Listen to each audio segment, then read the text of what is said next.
Mari kita berdoa bersama-sama. Bapa di dalam surga, kami mengucap syukur untuk momen Natal yang boleh kami adakan. Terutama sudah sekian lama kami sulit berkumpul on-site seperti ini untuk merayakan Natal. Kami sulit sekali untuk merayakan Natal karena ada pandemi yang kami percaya Tuhan tetap mengendalikan dan mengizinkan ini semua terjadi. Karena itu kami ingin mengawali pada renungan hari ini, kami mengucap syukur jika kami pada tahun hari ini, pada hari ini kami boleh dikumpulkan.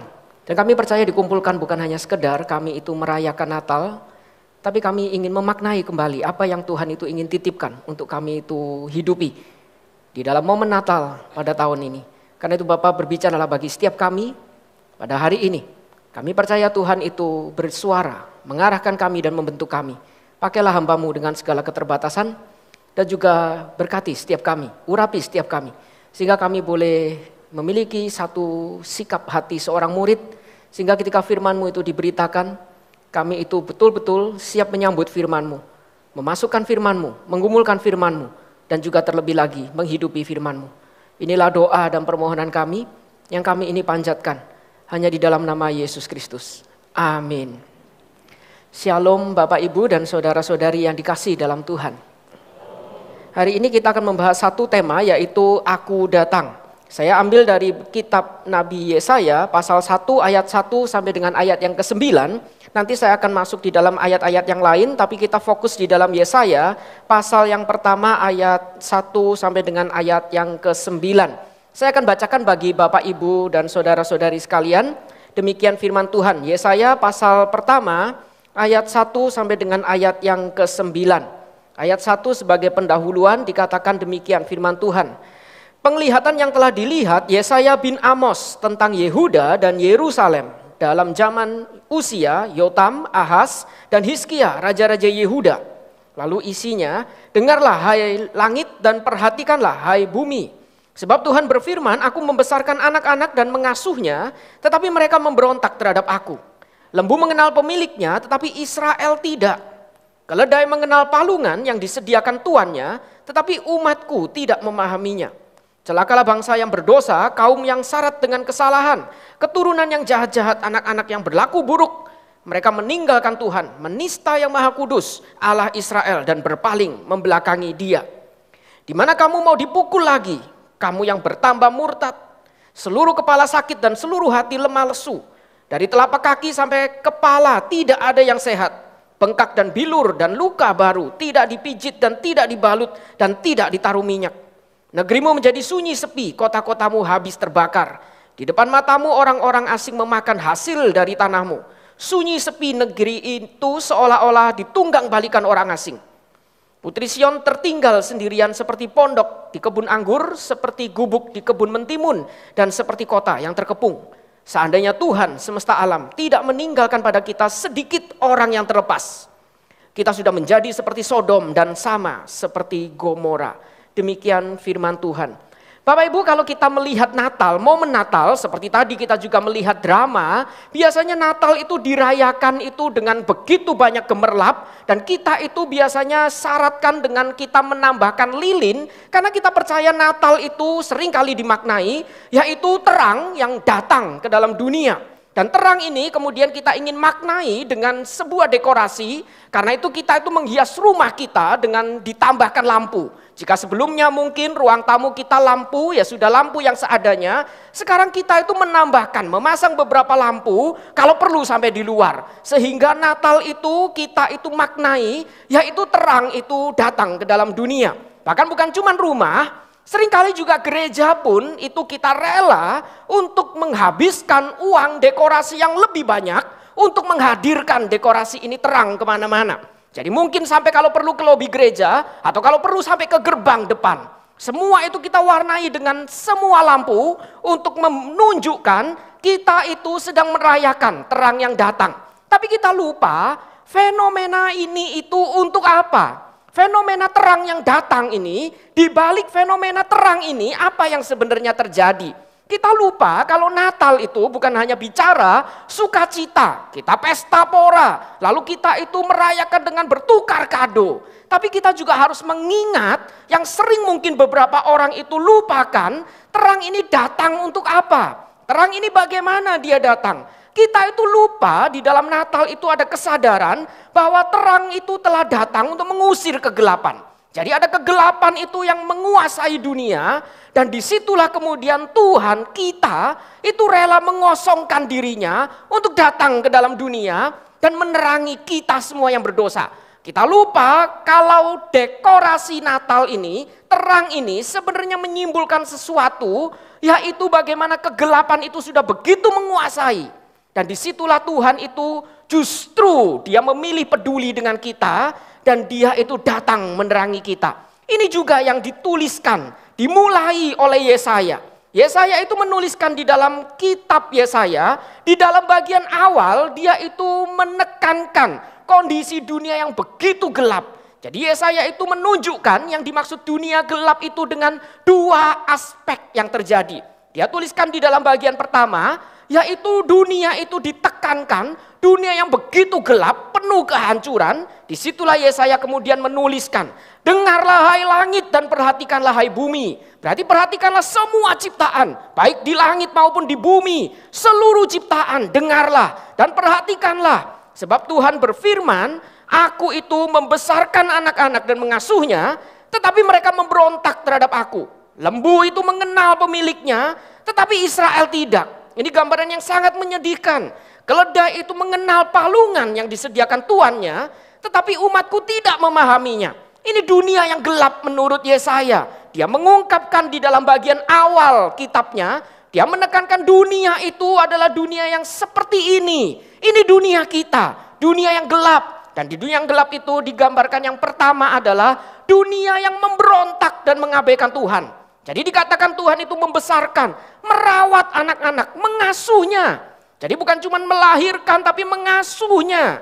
Tetapi mereka itu memilih untuk menolak Tuhan, memberontak, melawan Tuhan, menjadi anak yang durhaka. Mereka tidak lagi mau mengenal Tuhan. Mereka mengabaikan Tuhan. Bahkan digambarkan ini hal yang sebenarnya terjadi. Ini ada perjanjian dan relasi. Jadi ada digambarkan itu antara anak dengan orang tua.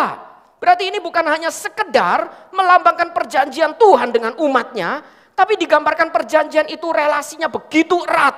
Tapi disitulah justru yang digambarkan. Relasi yang erat itu dirusak oleh dosa manusia. Manusia itu memilih untuk memberontak, mengabaikan relasi yang begitu indah. Sampai digambarkan dengan hal yang begitu menyedihkan. Dituliskan lembu mengenal pemiliknya, tetapi Israel tidak. Kata Israel itu menegaskan umat perjanjian. Umat yang harusnya itu diikat dengan perjanjian. Dan digambarkan relasi begitu intim. Ibarat orang tua dengan anaknya. Tapi disitulah justru yang terjadi. Umat perjanjian ini lebih parah bahkan daripada makhluk yang lain. Yang bukan umat perjanjian. Bahkan seekor binatang. Bahkan bukan cuma binatang. Digambarkan binatang yang dikenal tidak cerdas. Binatang yang begitu bodoh. Yaitu lembu yang dikenal itu lamban. Dan bukan cuma lembu, juga termasuk keledai. Keledai itu bahkan sampai ada istilah, keledai itu sebodoh-bodohnya keledai, tidak mungkin jatuh di lubang yang sama berkali-kali. Jadi kalau manusia itu membuat kesalahan yang sama berkali-kali, lebih parah dari keledai yang begitu bodoh. Jadi ditekankan ini binatang yang paling bodoh pun mengenal tuannya. Jadi binatang yang katanya lamban, yang tidak cerdas, tapi kenal siapa tuannya, kenal pemiliknya, bahkan kenal bagaimana pemiliknya itu merawat dia, yaitu palungan. Palungan itu bukan hanya menekankan begitu kotor, Tuhan kita itu lahir di palungan yang begitu kotor, tapi palungan itu lambang gembala, itu memberi makan ternaknya. Itu tempat di mana gembala itu menyediakan makan ternaknya. Lambang Yesus itu turun, dia lahir di dalam palungan, itu berarti menekankan dia Tuhan yang menyediakan kebutuhan kita semua. Tapi kita tidak mengenalnya. Itu Natal. Natal itu gambaran terang itu datang di kondisi seperti demikian. Ini yang ditekankan juga oleh Yesaya. Jadi dikenal mereka itu tidak mengenal, tidak memahami Natal yang sebenarnya, kedatangan Yesus yang sebenarnya. Dan bukan cuma itu, mereka tidak memiliki pola hidup itu yang benar. Mereka itu tidak punya pola hidup itu bergantung dengan Tuhannya. Ternak lembu itu tahu, kenal tuannya dan bergantung dengan tuannya. Karena itu dia kenal tuannya memberi makan lewat palungan itu. Tapi manusia yang harusnya dia itu lebih paham, lebih tahu, mengenal, tapi tidak mengenal. Dia memilih untuk memberontak. Karena itu mengenal itu pakai kata tahu, di dalam bahasa Ibrani itu pakai kata yada. Yada itu bahasa kata yang sebenarnya cukup menarik. Yada, kata tahu, itu diterjemahkan dalam Alkitab bukan cuma saya tahu, yaitu mengenal, tapi juga diterjemahkan itu berhubungan intim.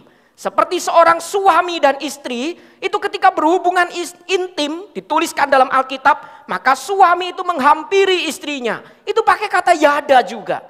Karena itu yada itu menunjukkan, mengenal itu bukan saya itu mengenal objek. Berarti objek ini terpisah dari kita, lalu kita observasi objek itu, tapi saya dengan objek itu tetap sesuatu yang terpisah.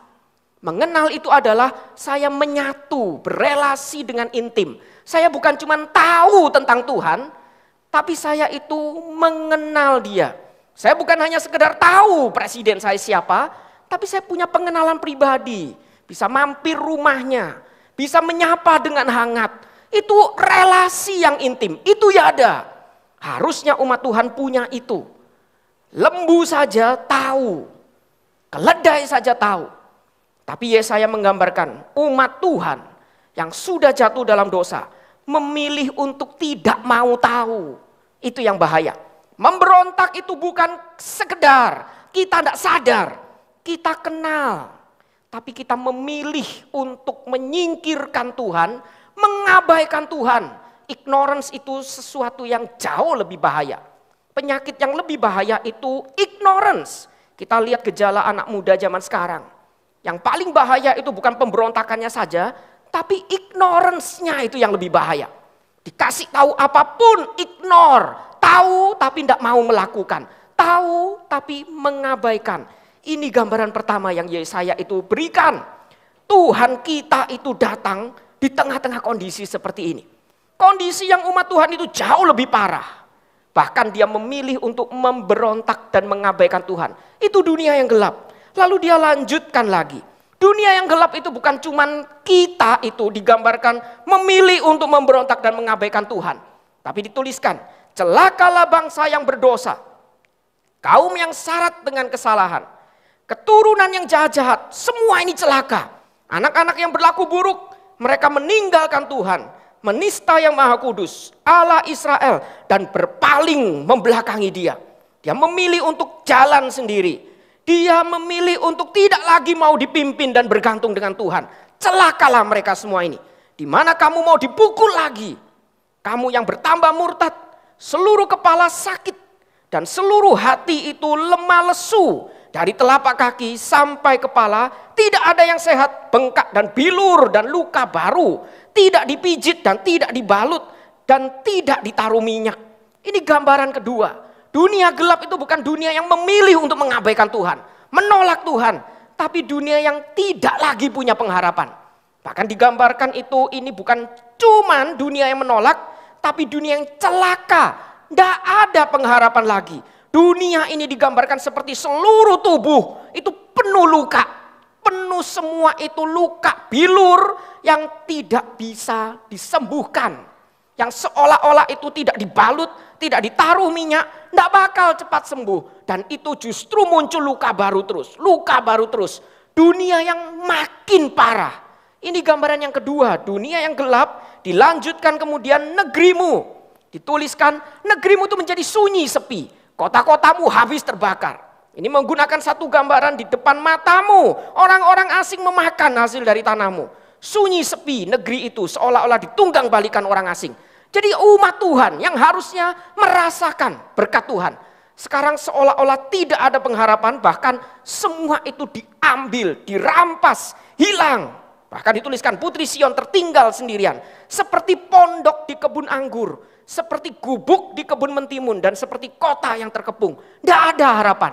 Seperti kota yang dijarah siap dihancurkan. Itu kondisi dunia yang gelap. Kondisi semua kita. Tapi ditutup dengan hal yang menarik. Seandainya Tuhan semesta alam tidak meninggalkan pada kita, sedikit orang yang terlepas. Sedikit orang yang terlepas. Kita itu sudah menjadi seperti Sodom dan sama seperti Gomora. Ini gambaran Yesaya.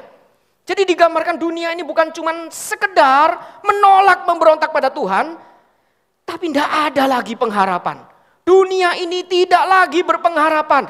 Layaknya dimusnahkan seperti Sodom dan Gomora. Tapi masalahnya, dunia ini merasa punya pengharapan. Dunia ini merasa saya itu bisa berusaha mencari jalan keluar dengan kepintaran saya, dengan penemuan-penemuan yang kita bisa hasilkan. Karena kita itu punya potensi, disitulah kita itu berusaha mencari. Dengan ilmu pengetahuan, dengan teknologi, dengan kemajuan zaman, kita merasa kita bisa menghasilkan sesuatu untuk mengatasi ini semua. Kita itu berusaha untuk bisa mencari jawaban, solusi. Kita tetap memilih menolak Tuhan. Tidak ada harapan, tapi kita ingin cari pengharapan tetap di luar Tuhan. Dan apa yang kemudian dihasilkan? Justru yang terjadi, dunia ini menghasilkan penemuan-penemuan yang justru semakin membuat dunia itu makin gelap, makin terpuruk. Manusia menciptakan alat-alat yang semakin canggih, saking canggihnya sehingga satu bom bisa membuat meledak, menghancurkan satu kota.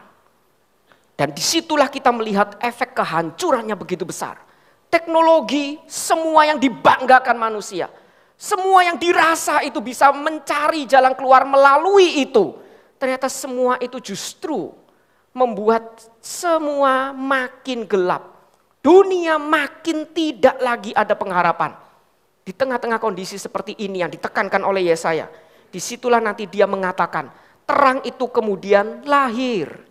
Karena itu dia tutup di dalam bagian ini dengan satu ayat, yaitu bangsa yang berjalan di dalam kegelapan, nanti di dalam pasal 9 dia katakan, telah melihat terang yang besar. Mereka yang diam di negeri kekelaman atasnya terang telah bersinar. Jadi Yesaya itu kemudian menunjukkan satu realita. Dunia itu tidak bisa cari jalan keluar. Semakin manusia cari jalan keluar menurut versinya sendiri di luar Tuhan, memberontak dan menolak Tuhan, mengabaikan Tuhan, semakin cara keluar itu dicari, jalan keluar itu dicari, semakin membuat dia itu masuk semakin gelap, semakin terpuruk. Disitulah kemudian Yesaya mengatakan, bukan dunia itu kemudian berhasil menghasilkan terang, tapi ada terang dari luar itu yang datang. Dan disitulah kemudian terang itu bersinar terang, begitu besar. Dan terang itu kemudian bisa dilihat oleh mereka. Terang itu datang dan kemudian terang itu mulai bersinar. Nah, terang ini datang itu bukan dari dalam. Bukan dia itu dari dalam menghasilkan sesuatu dengan kepintaran, usaha, potensi manusia, menghasilkan jalan keluar, solusi, terang. Tapi terang itu dari luar, dia turun, dikirim. Terang itu datang, sehingga dia rela mengosongkan dirinya untuk kita yang terus memberontak. Terus tidak mau mengenal dia. Disitulah yang ditekankan Yesaya, terang itu datang. Untuk kita itu bisa kembali melihat dia. Nah, karena itulah kita itu kemudian mengenal apa yang dituliskan sebagai berita Natal, yaitu kabar gembira. Kenapa kabar gembira? Karena dunia yang tanpa pengharapan ini, yang mau cari jalan keluar seperti apapun usaha kita, sehebat apapun kita, sepintar apapun kita tidak mungkin bisa menemukannya. Di situ ada Tuhan kita yang tidak pernah terlalu jauh. Dia turun untuk menolong kita semua, menerangi kita semua. Dia mengatakan, aku datang agar setiap kita bisa datang kembali kepadanya. Itu kabar gembira, karena itu Yohanes itu menuliskan. Terang yang sesungguhnya, bukan terang yang dihasilkan manusia dengan kepintaran semuanya. Tapi terang yang sesungguhnya, sejati, yang menerangi setiap orang. itu sekarang sedang datang ke dalam dunia. Datang, berarti dia dari luar, bukan dari kita. Dia datang ke dalam dunia. Ia telah ada di dalam dunia dan dunia itu dijadikan oleh dia. Dia pemilik segala sesuatu, dia yang menjadikan semua. Tidak ada yang bisa jadi tanpa dia. Tetapi terang yang datang ini dalam kondisi dunia tidak mengenal dia. Dia tetap datang. Dunia yang menolak tidak mengenal dia. Tidak mau berelasi dengan dia. Tidak mau yada dengan dia. Dia tetap datang. Dan ia datang kepada milik kepunyaannya. Tetapi orang kepunyaannya itu memilih untuk tidak mau menerimanya. Menolak, saya pilih menerima yang lain. Menolak, ini yang dituliskan oleh Yohanes. Apa yang ditekankan Yesaya sekarang itu terwujud datang. Tapi Yohanes itu menuliskan ketika dia datang, ini kondisinya. Dia datang dengan begitu banyak gemerlap yang kita rayakan. Tapi jangan pernah lupakan dia datang dalam kondisi seperti ini. Dia datang dalam kondisi dia itu datang untuk ditolak. Dan kita memilih tidak mau menerimanya. Bahkan kita meludahinya, membunuhnya. Sehingga dia mati dengan cara yang begitu memalukan. Mati dengan cara yang begitu menakutkan. Tapi di situ dia mengubahkan lambang salib yang menakutkan itu jadi lambang yang mulia. Sekarang kita pajang dengan bangga di gereja. Dulu siapa berani bangga memamerkan lambang salib. Itu mirip seperti kalau sekarang kita itu pasang lambang kursi listrik, racun. Itu hal yang menakutkan, mematikan. Tapi sekarang menjadi hal yang membanggakan. Itu kabar gembira. Kabar gembira itu terang itu datang di tengah-tengah kondisi seperti ini. Lalu Yohanes itu kemudian lanjutkan. Tetapi semua orang yang menerimanya diberinya kuasa supaya menjadi anak-anak Allah. Yang sedikit itu Tuhan itu pilih dan sisakan. Tuhan memilih tidak memusnahkan seperti Sodom dan Gomora. Dia menyisakan yang sedikit agar kita yang percaya ini. Kita itu bisa menjadi anak-anak Allah. Yaitu kita yang percaya dalam namanya. Orang-orang yang diperanakkan bukan dari darah atau dari daging. Bukan pula secara jasmani oleh keinginan seorang laki-laki. Melainkan dari Allah. Itu setiap kita. Setiap kita yang percaya. Harusnya kita menerimanya. Bukan cuma menerimanya. Mengenalnya yaitu berelasi intim dengan dia. Karena kita sudah punya kuasa untuk menjadi anak-anak Allah. Itu berita sukacita. Itu terang yang harusnya kita maknai. Kita harusnya tahu setiap kita itu adalah orang-orang di tengah kondisi yang memberontak. Tidak punya pengharapan. Tapi Tuhan itu beri kesempatan. Sisakan kita yang sedikit ini untuk kita bisa kembali mengenal dia. Diberi kuasa. Ini ibarat seperti kalau kita itu lihat ruangan yang begitu gelap. Seperti tadi drama. Saya percaya ruangan yang begitu gelap kita tidak bisa lihat apa-apa. Tanpa ada sedikit penerangan cahaya. Tadi bisa ada pemain drama masuk karena masih ada sedikit cahaya yang disisakan oleh panitia. Saya membayangkan kalau betul-betul panitia mematikan semua lampu, penerangan, lilin. Saya percaya tadi waktu pemain drama Yusuf dan Maria masuk dari sana, diterangi karena ini tangga. Kalau itu tidak diterangi semua dimatikan, saya percaya kita akan memaknai drama itu dengan beda. Kita akan tertawa penuh sukacita, tapi sukacita karena melihat drama itu berjalan dengan begitu berbeda. Mereka mungkin kesandung, gelundung, lalu kita mulai tertawa bahagia karena melihat Natal yang begitu berbeda. Karena tidak ada terang. Kita tidak bisa lihat apapun, mereka tidak bisa mencari tempatnya. Harus berdiri di mana, mereka juga tidak bisa menjalankan perannya. Tanpa ada terang. Karena itu ketika terang itu datang, dikatakan aku datang. Di situ baru kita bisa melihat sekitar kita. Dan di situ kita bisa memaknai yang namanya terang datang, berarti sekarang kita bisa melihat. Melihat itu mengenal. Karena itu kata tahu, bahasa Inggris itu I see, itu berarti saya sudah paham. Saya sudah kenal, saya tahu. Berarti bukan cuma tahu, tapi sekarang saya mengerti, memahami. Karena itu ketika diberitahu, gimana enggak tahu. Diberitahu lagi, begitu tahu, I see, itu berarti aha, saya sekarang sudah tahu. Saya mengenal, saya sudah melihat sesuatu. Sudah dibukakan sesuatu, itu melihat. Ketika terang itu datang, kita sekarang bisa melihat. Kita bisa membaca. Tadi saya mau baca kapan saya maju. Cari-cari lampu dimatiin. Saya langsung tidak bisa tahu. Beriman saja. Tidak bisa baca. Tapi ketika lampu itu mulai bersinar lagi, saya bisa melihat. Saya bisa membaca firman Tuhan. Saya bisa mengenal Tuhan. Bukan cuma itu saja. Pemain drama bisa lihat tempatnya di mana. Dia bisa menemukan tempatnya berdiri di mana. Dan dia bisa menjalankan perannya. Ini yang kedua. Terang itu datang bukan cuma memampukan kita melihat. Tapi sekarang kita bisa menemukan. Ternyata di balik buku ini ada salib yang tersembunyi. Di balik Alkitab itu. Ketika gelap kita tidak bisa memahaminya. Sekarang terang itu datang. Kita yang dipilih. Yang sedikit ini disisakan Tuhan. Kita dipilih untuk bisa melihat firman-Nya. Menemukan ada salib yang tersembunyi di balik firman-Nya. Sehingga setiap kita bisa kembali mengenal Tuhan. Dan bukan cuma mengenal Tuhan, kita bisa kembali hidup bagi Tuhan. Itu makna Natal. Terang itu datang di tengah kegelapan dunia agar kita bisa kembali mengenal Dia dan hidup bagi Dia. Dan saya berikan ilustrasi sebagai penutup. Kita itu tahu dunia kita itu begitu gelap dan tanpa pengharapan. Sangat gelap, bahkan kita tidak bisa melihat apapun. Dan kita itu digambarkan ini dunia yang terus menolak Tuhan. Terus tidak mau mengenal Tuhan, mengabaikan Tuhan. Memilih untuk secara aktif, dia hidup sendiri mengabaikan Tuhan. Dan tidak ada pengharapan. Tapi kita yang sedikit ini dipanggil untuk kembali memancarkan terang. Pancarkan terang itu berarti kita itu coba kenal Tuhan. Hidupi hidup kita dengan baik. Pancarkan sesuai apa yang menjadi panggilan kita. Yang mungkin kita sampai sekarang mungkin sulit tahu.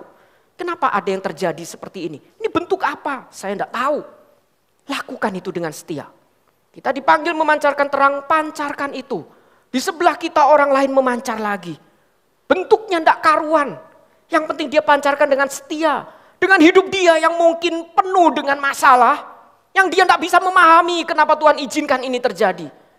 Dan dia tetap memancarkan terang dengan bentuk yang mungkin sulit dipahami. Kenapa Tuhan izinkan ini terjadi dalam hidupnya. Lalu orang di sebelahnya mungkin merasa kenapa terang dia lebih besar. Kita jangan iri. Lakukan fungsi kita sesuai dengan panggilan Tuhan. Lalu di sebelah kita ada lagi yang memancar. Dengan sekitar masalah dia, semua pancarkan masing-masing. Pancarkan terus cari tentang Tuhan. Baca firman-Nya. Temukan salibnya. Pancarkan itu. Hidup bagi dia. Terus pancarkan sampai dunia yang gelap ini kita paksa untuk bisa melihat ternyata ada terang wajah Tuhan di tengah-tengah dunia yang terus menolak Tuhan. Dunia yang terus mengabaikan Tuhan. Ada terang pancaran wajah Tuhan. Itu sebenarnya terang lilin yang kita itu nyalakan setiap tahun. Karena itu ketika menyiapkan khotbah ini saya pun menyalakan lampu-lampu di rumah sebagai dekorasi. Saya ingin memaknai satu hal. Bukan hanya terang ini yang setahun sekali saya nyalakan, sisanya saya simpan biar irit listrik. Tapi ini saya nyalakan untuk menyadarkan saya, sudahkah saya paksa dunia ini mengakui ada terang wajah Tuhan melalui kita yang kecil ini, yang dipanggil bersinar untuk menyinari masing-masing kita. Sehingga dunia yang gelap yang tidak berpengharapan ini dipaksa mengaku ada kemuliaan Tuhan di tengah-tengah dunia ini. Ada terang wajah Tuhan yang dipancarkan di tengah-tengah kegelapan dunia. Mari kita tundukkan kepala, kita berdoa. Bapa di dalam surga, kami sekali lagi ingin memaknai kembali Natal yang Kau titipkan bagi setiap kami.